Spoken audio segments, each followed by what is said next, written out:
Bom dia, irmãos, amigos, familiares, ouvintes. Primeiro dia da semana, 24 de agosto de 2020.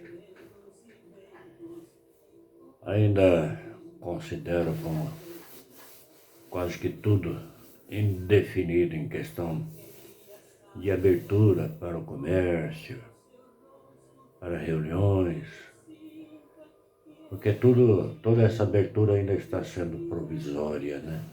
Tem uma coisa definitiva. Mas nós vamos ter um bom dia abençoado, cada um vai cuidar dos seus deveres e no final do dia sairá abençoado com paz, terá um bom descanso.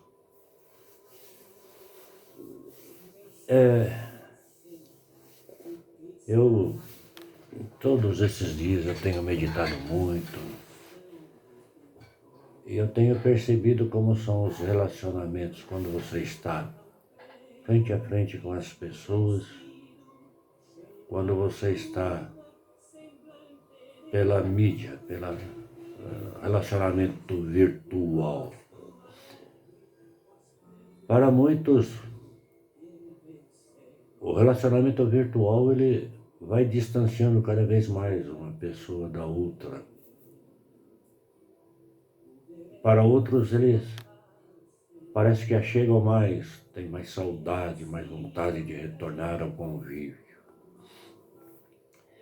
E nisso eu pude ir fazendo um balanço das pessoas que realmente se relacionam com a gente por amor, por afinidade, por ter realmente o prazer de estar junto. E aquelas que vão deixando de responder, vão ficando, vão perdendo o interesse pela sua pessoa. E nesse sentido, alguns irmãos que se relacionam comigo virtualmente reclamaram, né? Pastor, acontece isso, né? As coisas estão assim. E a gente vai tentando contornar tudo, né? Salmo 115, né? O que ele ensina na realidade? Porque todos esses relacionamentos que nós falamos, eles estão fundamentados aqui no nosso cotidiano, né? Na nossa vida normal sobre a face da terra, onde mesmo que se tenha a convicção plena da salvação, ainda está num corpo desejoso do pecado, abatido pelo pecado, cheio de orgulho. Por muito humilde que seja a pessoa, ela sempre tem orgulho. Então o Salmo 115, eu vou lê-lo, depois a gente vai tentar explicar alguma coisa. E ele começa fazendo uma pergunta interessante. Quem, Senhor, habitará no teu tabernáculo? Quem há de morar no teu santo monte? O que vive com integridade e pratica justiça, e de coração fala a verdade. E o que não difama com sua língua, não faz mal ao próximo, nem lança injúria contra o seu vizinho. O que a seus olhos tem por desprezível ou réprobo, mas honra aos que temem ao Senhor, o que jura com dano próprio e não se retrata, o que não empresta o seu dinheiro com usura, nem aceita suborno contra o inocente. Quem deste modo procede não será jamais abalado. É interessante, né? A pergunta, quem, Senhor, habitará no teu tabernáculo? Quem há de morar no teu santo monte? A palavra tabernáculo dá duas ideias. A primeira, de adoração formal e sacrifício, a qual sempre é enfatizada pela frase, teu santo monte. segundo de hospitalidade, morada trazida pela palavra, habitará. Unindo as duas ideias, podemos ver o adorador como um hóspede ansioso em sua peregrinação em direção à habitação eterna com o seu Deus. Isto faz com que a pergunta "quem habitará?" seja mais profunda, uma vez que o encontro será pessoal de cada um com o seu Senhor. O que vive com integridade e pratica a justiça de coração fala a verdade. Ele não é fingido, seja na presença, seja pela comunicação virtual, por carta, por telegrama, seja lá, ou por zap, seja lá qual for o meio de comunicação. Então ele expressa um caráter íntegro, aquilo que é inteiro, sincero e sadio. Por isso a prática da justiça é fundamental. Então ele, mesmo na ausência, ele se interessa pela vida do irmão. Ele responde com sinceridade. Não é uma banalidade de sistemas éticos que não se baseiam neste quesito, mas promove apenas a felicidade e a realização da própria pessoa. Então a justiça se fundamenta apenas na verdade, sem se retratar ou fazer conchavos.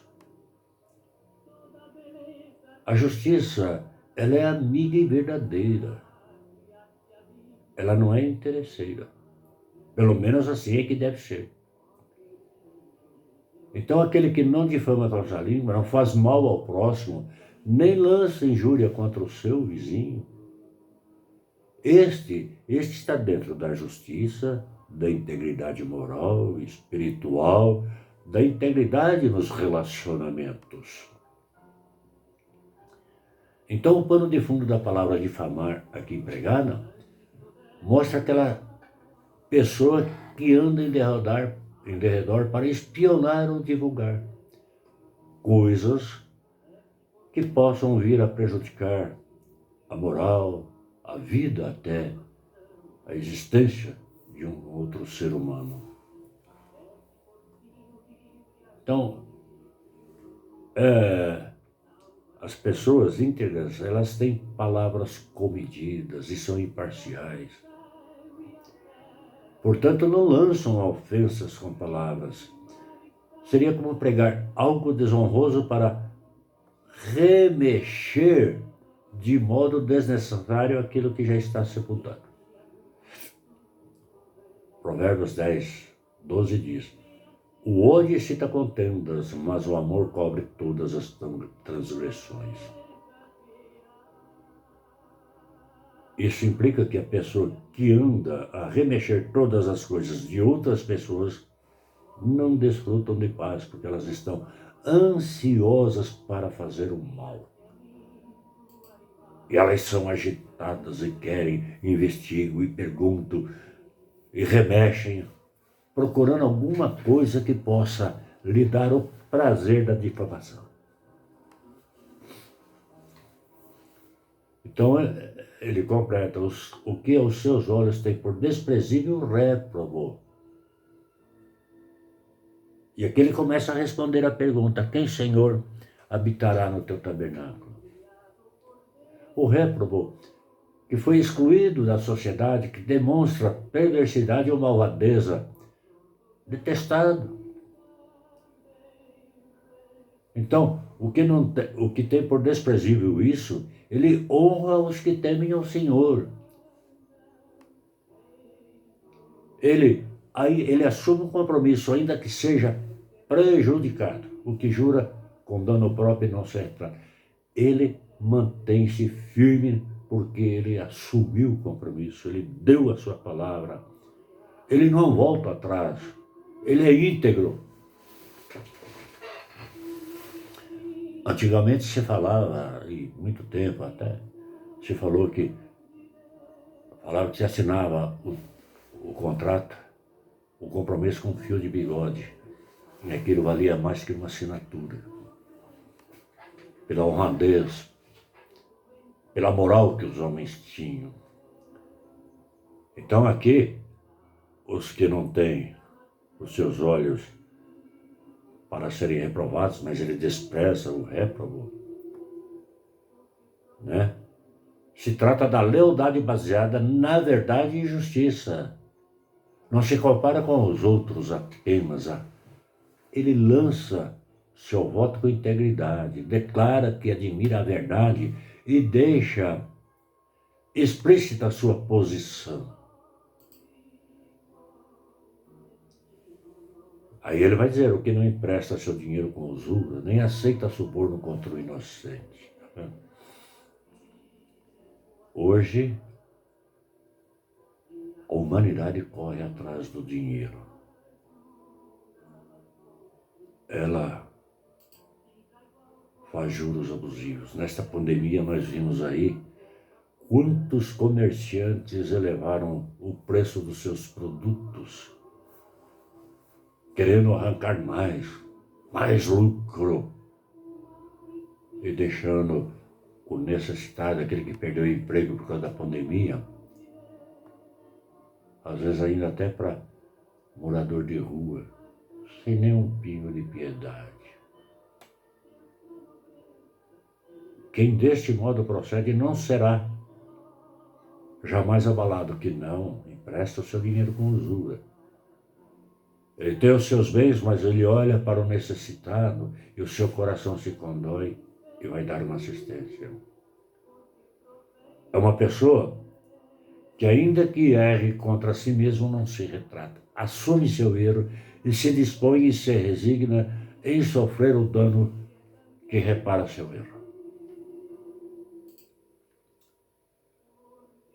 Quando emprega a questão de emprestar o dinheiro com usura, não se trata dos juros normais e legais de uma transação, mas daqueles que tiram proveitos e impõem ágios absurdos, tirando da desgraça do próximo o seu lucro, enriquecendo-se em cima da desgraça dos outros. É comum nós vermos um desastre e as pessoas saquearem os caminhões que despejaram suas mercadorias. O ser humano é desprezível mesmo. É importante para estes tirar lucros das pessoas que temporariamente caírem em uma desventura. Uma das coisas, por exemplo, que podemos verificar é quando há uma catástrofe. Muitos saqueiam os destroços e outros vendem alimentos a preços absurdos, como nós vimos nessa pandemia. Nós vimos também outro lado, né? Muitos, às vezes até sem recursos, promovendo um meio de ajudar aqueles que estavam necessitados, perderam o emprego, mas estão ganhando dinheiro para o sustento. Quanto à ajuda, ou mesmo a venda a preço de custo, seria correto, mas quem assim acha? Por fim, ele fala: olha, você tem dois lados aqui: andar com integridade ou andar segundo o curso do mundo, suas próprias vaidades, sua própria ambição. Por fim, aquele que anda com integridade, um lugar seguro e garantido. O pensamento aqui vai muito além da realidade presente. A pergunta do versículo 1, quem habitará? A resposta está exatamente a entender de como Deus criou o homem, ou seja, perfeito e puro, e não no homem que Deus livra corrupção e pecado.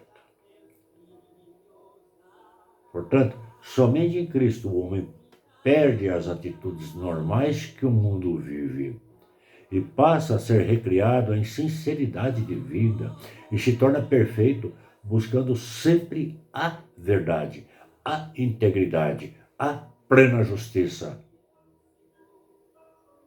Isso, então, lhe garante uma habitação na eternidade segura, plena e perfeita de paz junto ao Deus eterno.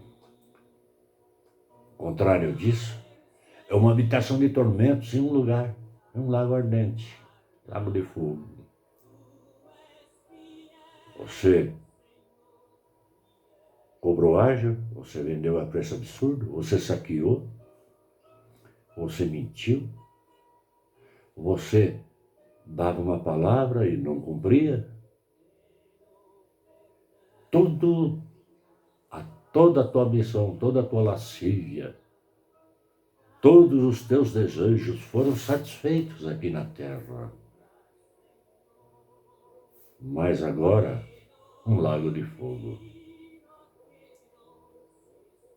Portanto, para o bem do homem na eternidade, o melhor caminho a percorrer sobre a face da terra é o receber Cristo como Salvador e crer em sua palavra e nela andar em obediência. Ao receber Cristo, a vida sobre a face da terra já sofre mudanças de conduta, de caráter e já começa a desfrutar de paz no espírito. Recebe força e sabedoria para uma vida quieta e sossegada. Pense nisso, medite. Deus te abençoe.